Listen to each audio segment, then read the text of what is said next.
Tervetuloa taas tänne Leffahullu YouTube-kanavan pariin. Otetaan pikkuset unboxaukset tähän. Tämmönen lyhkäinen unboxausvideo, eli 2 kappaletta paketteja.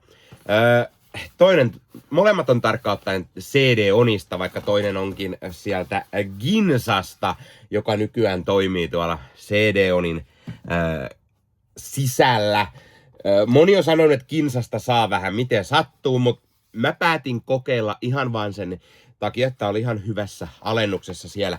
Mä jo pikkusen unboxasin aikaisemmin, mutta ei anneta sen häiritä. Eli Ginsasta löytyi Marvel Studion Hawkeye-sarja Complete First Season. No ei sit ole vieläkään mitään tietoa, että 2 tulisi. Tää on tosiaan 4K UHD Steelbookina. Tätähän ei muunlaisena julkaisuna ole edes olemassa. Ja tää on tää pohjoismainen julkaisu. Ihan, eli löytyy myös tekstit suomeksi. Täällä oli hintaa se 38 € noin pyöreästi. Ja no, kaikki Marvelit pitää saada hyllyyn. Te tiedätte, mä olen Marvel-hullu. Sarjakuvat, leffat, sarjat, jne. Niin totta kai piti saada hyllyyn, mutta mä haluan nää aina hyvään hintaan. 38 € on vielä ihan ok hinta. Uutenahan nää, olikohan nämä Nordicit uutena 60 vai 70. Ja sitten ne pari ekaa, mitä tuli Loki ja WandaVisionit, niin niitten ne tuli Jenkeistä, niin tuontihinnat niin oli 90 suurin piirtein, mutta 40 nyt niin oli pakko ostaa tää. Ja täältä löytyy sitten pikkusen lisää härpäkkeitä. Otetaan se tietty auki. Täytyyhän meidän nyt avata tää unboxausvideossa, eli ihan ottaa muoveista pois.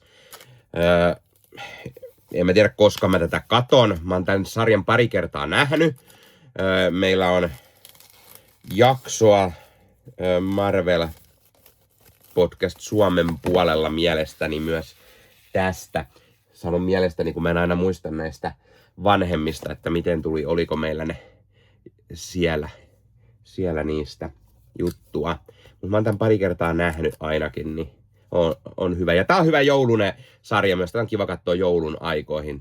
Sijoittuu joulun aikaan ja joulu on paljon läsnä tässä. Mä tykkään. Tää on ensinnäkin, tästä tulee parhaiten Clint Barton esille. Ja tää uusi Hawkeye myöskin. Katie Bishop, niin mä tykkään tosi paljon. On hienosti tehty tästä. Ja nämä on vaan tosi vaikeet saada auki, kun nämä J-kartit on tänne kunnolla lyöty jollain siinä on aina semmonen pikkunen liima, niin sen poissaaminen niin, että ei mene pilalle ja että sen saisi takaisin, on välillä vähän vaikeeta. Mutta sieltä se lähti. Näissä tosiaan on pikkusen jotain lisähärpäkettä, eli jotain postikorttia tai vastaavaa. Mä tykkään, tää on tosi hieno. Ja tää on vähän niinku embossattu. Vai mikä se toisinpäin, eikö embossaus on ylhäällä ja tää on niinku alaspäin. Downbossaus. Eli tuntuu tosta toi Hawkeye. Niin tosi hieno tää, ja sit takana tämmönen vähän sarjakuvamaisempi joulunen kuva myöskin. Sitten ihan auki. Sieltä löytyy, katsotaan noin kohta. Siinä on levyt. 4 levyllä löytyy. No 2 levyn löytyy, koska tässä on 4K UHD-levyt ja sitten samat sarjat myös Blu-raylla. Eli tää on molemmat 4K ja Blu-ray. 3 jaksoa ja 3 jaksoa ja sitten taas toiset. Aika hauska. Ja sitten täällä on vähän niinku jouluiset tollaiset kuvat Hawkeista ja Kate Bishopista. Ja täällä taas sitten vähän tämmöiset erilaiset, muistuttaa vähän Matt Fractionin Hawkeita, mistä tää sarja on paljon ottanutkin inspiraatiota. Ja sitten siellä levyn taustalla on tää Rogers-musikaali, mikä on vahvasti tässä mukana.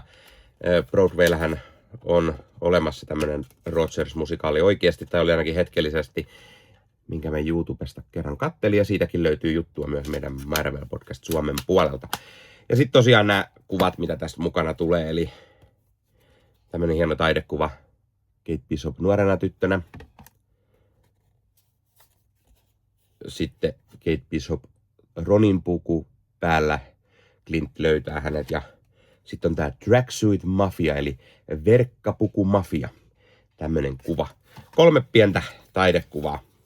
Mutta nämä on tämmöisiä hauskoja lisäjuttuja, mitä näissä on mukana.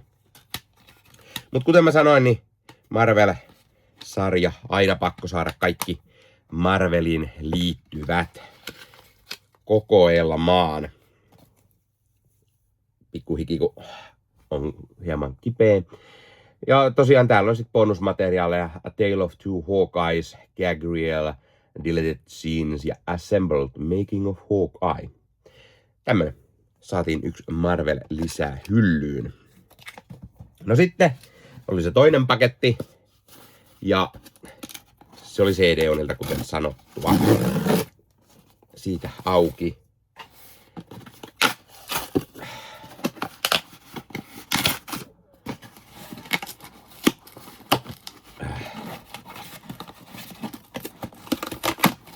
Ja yllätys, yllätys. Kyseessä on lisää Marvelia. Mä olisin voinut tehdä tämän Marvel Podcast Suomen puolellekin, mutta tein sen nyt tänne. 2 kappaleen. Ensinnäkin 4. Captain America-leffa, Captain America Brave New World, sekä sitten uusi Fantastic Four First Steps. Molempien 4K UHD Steelbookit. No koska mä haluan nämä kaikki Marvelit hyllyyn Steelbookkeina nykyään. Ja 4K Steelbook tietenkin, niin mikä sen mukavampaa. Ja näistä mä, kuten sanottua myös, mä haluan näistä järkevään, halpaan hintaan. CD-onilla oli tarjous 12,95. Eli karvan alle 13 € kappale. Oli pakko tilata heti. Muita Marveleita siellä ei itse asiassa ollutkaan, niin oli helppo tilata nämä 2. Tämä jakaa paljon mielipiteitä. Aika huonon vastaanoton tämä sai valitettavasti. Mun mielestä on ihan hyvä leffa. Siellä on hyviä asioita. Kokonaisuutena ei ehkä ihan niin nappi leffa, mutta ihan ok silti. Yllätys, yllätys. Marvel Podcast Suomen puolelta löytyy jakso tästäkin, jossa me puhutaan siitä. Ja sitten tämä uusi Fantastic Four First Steps-leffa. Tykkäsin tosi paljon. Ja siitäkin Marvel Podcast Suomen puolella arvostelua. Ja molempien Steelbookit siis piti saada kokoelmaan. Mä niitä tykkään aina kerätä. Kaikki Marvelit pitää saada hyllyyn ja Steelbookkeina niin paljon kuin mahdollista. Ja jos haluatte tarkemmin nähdä meikäläisen Marvel-kokoelmaa, Steelbookkeja tai mitä muuta meikäläisellä Marvel-hyllystä löytyykään, niin Marvel Podcast Suomen puolella mä vähän hyllyäkin esittelen. Ja tosiaan niin tällaiset tyylikkäät täältä sitten löytyy. Muoveista voidaan ne pois ottaa, koska onhan se nyt tarkoitus, mä vähän näytän, miltä nämä näyttää myöskin. No. Noin. Niin näyttää vähän sitä, mutta en mä taas tiedä, koska mä tän seuraavan kerran katon, koska molemmat leffat nyt on pari otteeseen nähty ja sitten ne voi sieltä Disney Plusasta katsoa myöskin. Toki 4K UHD:ssä on aina paljon parempi kuva levyltä katsottuna, niin ehkä se pitää jossain vaiheessa katsella. Tämmönen Captain America Brave New World. Ja sieltä taas J-karttia pois, jos sen sieltä nätisti saa. On aina häiritsee se, kun sinne kerran saat sen pois, niin ei se siellä enää kunnolla uudestaan pysy. Se on aina vähän sääli. Tämmönen.